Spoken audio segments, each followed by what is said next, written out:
नमस्कार भाइयों बहनों। ये भी एक कमेंट्स के ऊपर है कि बहुत सारे लोग संभल का कमेंट्स आया था कि उसके इतिहास के बारे में थोड़ा बहुत बताओ। तो मेरे को ऐसा लग रहा है वहाँ के लोगों को काफ़ी इतिहास के बारे में जानकारी नहीं होगी, तो कमेंट्स कर रहे थे। तो हमारा फ़र्ज़ है कि जितना हमें पता है वो भी बता देना चाहिए उन्हें, और जितना उन्हें पता है उसमें वो और जोड़ लेंगे अपने तरीके से। तो ये जो बात है संभल की, जो बात है, जो बहुत सारे लोग कहते हैं कि कई लोग, काफ़ी चौहानों की वहाँ से निकासी भी हुई है, जो कि चौहानों का गढ़ था वो किसी ज़माने में, जो बाद में मतलब उनको मतलब छोटी कास्टों में भी कन्वर्ट हो गए। वो चौहान भी संभल से भी निकले थे बहुत सारे। तो कई मतलब चौहान थे जो यहाँ से निकले, कोई कहीं से निकला, इस तरीके से हैं। कोई मैनपुरी से आए थे चौहान, तो ये बहुत जगह से निकल के आए थे, इकट्ठे होते थे कहीं कहीं। तो कोई कहीं रह जाता था, कोई कहीं, जहाँ जिसको पसंद आया ऐसा था। तो संभल के चौहानों की बात बताऊँ, जो संभल का जो राजा था उसको बोलते थे सोरन सिंह, मतलब सोहन सिंह मान लो आप, सोबरन सिंह, सोबरन बताते हैं कि सोबरन सिंह जो था, और काफ़ी तलवारबाज राजा था, मतलब लोग उससे भय खाते थे। और उनका जो लड़का था, जो विजय सिंह चौहान बताते हैं उनको, तो वो थोड़े से मतलब उस तरीके के थे, बताऊंगा बाद में। तो उन्होंने जो इनके अलाउद्दीन के जो मामा थे, माहिल मामा थे वो, तो वो सब जगह के पृथ्वीराज जो महाराज हैं उनके घर में भी, मतलब पृथ्वीराज के जो घरवाली थी वो भी उनकी बहन थी माहिल की, ये भी बताना ज़रूरी है। और जो राजा जयचंद है उनके पास भी उनकी एक बहन थी, यानी कि शादी करी थी उन्होंने राजा जयचंद से उन माहिल ने।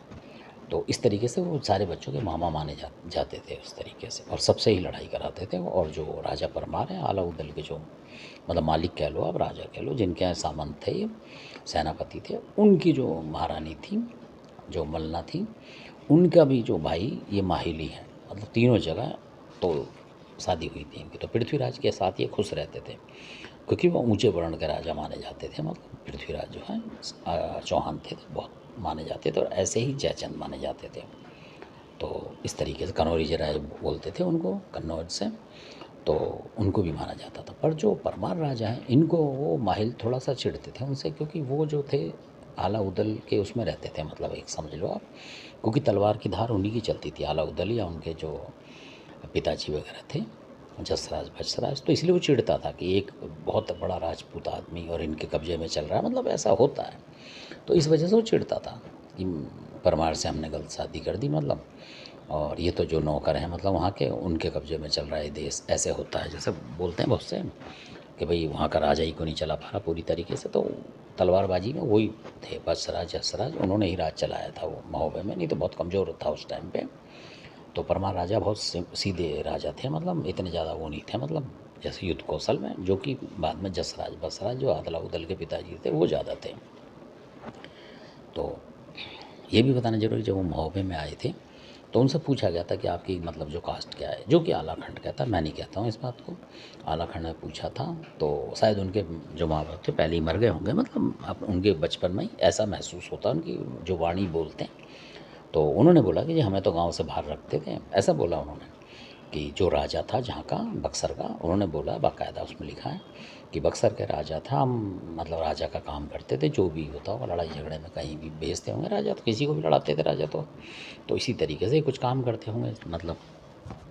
तो इन्होंने खुद कहा कि हम तो जंगलों में रहते थे, मतलब गांव से बाहर जैसे दूर, तो जंगली होते थे सारे ही, मतलब जंगल जैसे उसमें रहते थे, और हम जंगल के ही फल फूल खा के और हम लोग पले, ऐसे बोला उन्होंने। तो कि फिर, तो इसलिए हमें बनाफल कहते हैं, उन्होंने बनाफल बोला था। आज बनाफल चल गया है, वो अलग बात है क्या है क्या नहीं है, पर उस किताब में ये लिखा हुआ था, जो आलाखंड की पुरानी किताबें थी, और काफ़ी काफ़ी मतलब मोटी होती थी, आजकल तो पतली छपने लगी हैं। तो वो मोटी थी, उनमें लिखा हुआ था ये कि बनाफल, उन्होंने बोला जी हम तो बनाफल हैं, और हमसे मतलब भेदभाव करते थे, वो बाहर रखते थे हमें जंगलों के। वो राजा यानी काम निकालता था और बाहर रखता था, और उनकी कुछ ज़मीन भी होंगी, तो उन पे भी उस राजा ने मतलब उनमें भेदभाव कर दिया था, कब्जा सा कर लिया था। इनमें कई थे ये, टोडर मल वगैरह भी उनके साथ थे। तो ये 4-6 लोग थे जिनकी ज़मीन को मतलब उस राजा ने मतलब इनसे छीन लिया होगा, कब्जा कर लिया होगा, इतनी मेहनत के बाद भी जो इन्होंने लड़ाई, तो ये वहाँ से निकल लिए थे फैसला करना कन्नौज के लिए। तो बीच में ये महोबा आ गए थे। तो जब ये भी बताता हूँ आपको, तो इंटरेस्टिंग वो है। तो जब ये महोबा में आए थे, तो जब आए थे तो महोबा का ये था कि राजा परमार जो थे मतलब अपनी चौकस रहते थे ज़्यादा, उनके पास कोई सेना नहीं थी ज़्यादा, और वो अकेले थे। तो उनको पता था कि वो मेरे को घेर लेगा, हरा देगा, तो कब्जा कर देगा किले पे, इस तरीके से वो डरे हुए रहते थे। और रात को ऑर्डर था उनका कि किले का दरवाज़ा बंद रहे। तो जब बंद था तो वो माहिल ने जो माड़ो का राजा था उसको भड़का दिया था, मतलब कि इस कलिंगा राय जो था उसको भड़का दिया कि वहाँ मिल जाएगा नौलखा वगैरह, आप वहाँ पहुँच जाओ इस तरीके से। तो वो आ गए थे रात को, और उसी दौरान ये लोग वहाँ आए थे, जो ये चारों के चारों ताला सैयद वगैरह, टोडरमल वगैरह जो थे, और ये जो हैं बदसराज और दसराज इनके नाम थे, ये आए थे। तो इसलिए मैं कहता हूँ कि इनकी थोड़ा सा कास्ट में कुछ पता नहीं क्या थी क्या नहीं थी, पर राजपूती माने जाते हैं वैसे। तो जो कि उसमें लिखा था, इन्होंने यही लिखा है कि हमें तो बाहर रखते थे, मतलब जैसे उस नगर से बाहर थे या कहीं रहते होंगे जंगल में, तो उस तरीके दूर दूर बना रखोगे अपने उन्होंने रहने का, अपने जैसे पहले झोंपड़ी बना लेते थे इस तरीके का कुछ होगा उनके कमरे वमरे। तो उन्होंने यही बोला कि हम तो जंगलों में रहें जी, बन के फल खा खा के अपने रहते हैं, तो इसलिए हम बना फल हैं, ऐसे बोला उन्होंने। तो वो वहाँ से चल गई थी बात, तो इसलिए उन्हें बनाफल कहते थे कि जो बन के फूल, तो इसीलिए शायद वो चिढ़ते होंगे कि ये हल्की कौम है, ऐसा सोचते होंगे वो राजपूत। क्योंकि कई जगह उन्होंने लिखा है कि भाई हम इनके साथ मतलब खाना नहीं खा सकते, ये भी उसमें आया है। अगर आप पूछेंगे तो मैं बताऊंगा कहाँ पे आया है और किस किताब में है, वो भी बताऊंगा आपको पूरा। ये मेरी बनाई बात नहीं है, ये बिल्कुल असली इतिहास की बात है। तो फिर इन्होंने वहाँ पूछा राजा से, तो उन्होंने मना कर दिया, जो सैनिक होते हैं गेट पे उन्होंने मना कर दिया कि भाई यहाँ आदेश नहीं है रात को किसी को आने का, क्योंकि खतरा है यहाँ। ये नहीं बोला उन्होंने खतरा, उन्होंने बोला अंदर आने नहीं दे, राजा का आदेश है, सुबह को आपसे बात होगी, अगर आप आना चाहो सुबह आओ। और वो सामने बाग होते थे, तो उस बाग में आप जाके आराम करो। तो भूखे प्यासे आए थे, तो जो मलना को पता लगा था, तो उन्होंने बोला भाई उनके लिए रोटी पानी दे दो, थोड़ा बहुत पता नहीं भूखे हैं कैसे हैं। तो वो मतलब दयालु थी मलना जो, उन्होंने बोला उनको रोटी वोटी तो दे दो, पानी वानी पहुँचा दो। तो उन्होंने पहुँचा दिया था, मतलब अंदर से ही आवाज़ लगा के।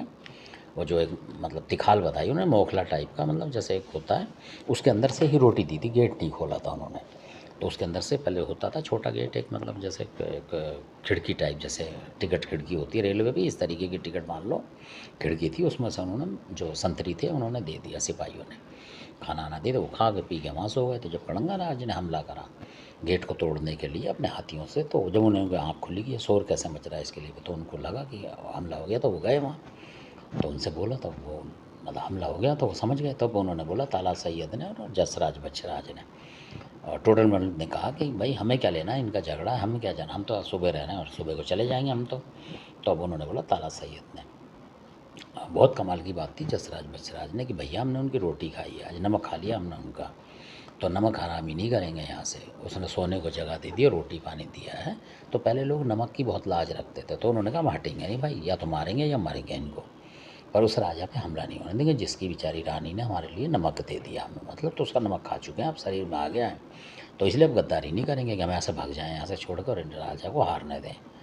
तो होनी बलवान है, मतलब उन्होंने बोला कि आप आ गए हैं ये लड़ने, तो हम इनसे लड़ेंगे। तो वो चारों के चारों ही लड़ पड़े थे उनसे, तो ऐसा बताते हैं। तो उन्होंने उसको हरा दिया, मतलब उसको अंदर से तो लड़ाई बाद में मिली, पहले बाहर मिल गई, तो उन्होंने सैनिकों को मारना शुरू करा, बहुत ताकत थे वो महाबली। तो वो जो भाग गया था, फिर वो जो था माड़ो का करंगा राय जो था, तो भाग गया था वो, मतलब हट गया था वहाँ से कि ये तो पता नहीं कौन आ गए, इतने सैनिक को घायल कर दिया, तो भाग गया। उन्हें पता था कि सुबह तो मौबा की जो सेना है बच्ची कुची वो भी निकली आएगी, तो और आफत हो जाएगी, तो वो चले गए थे वहाँ से। तो जब उनको पता लगा राजा परमार को कि 4 वीर हैं भाई, उन्होंने तो ऐसा कर दिया, हमारे देश की लाज बचाई, तब उन्होंने निकल के आए थे। मल्ला ने बोला उनको कि तुम बैठे क्यों घर के अंदर, ऐसे वीर आदमी आए उनको जाके पकड़ो, हमें तो मतलब ताकत की ज़रूरत है।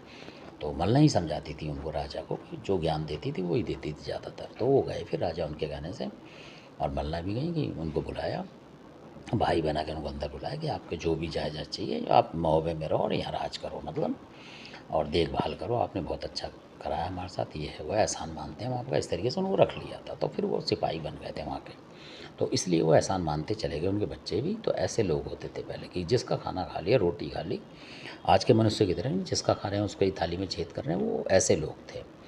तो आशा करता हूँ कि आपको ये वीडियो जो है काफ़ी अच्छा लगा होगा और कुछ समझ में आई होगी। हालांकि मैंने कहीं बताते बताते फिर कहीं और चला गया, तो ये सारी बातें बतानी चाहिए, ऐसा नहीं कि हर वीडियो के लिए अलग अलग वीडियो बनाऊँ मैं हर बात के लिए।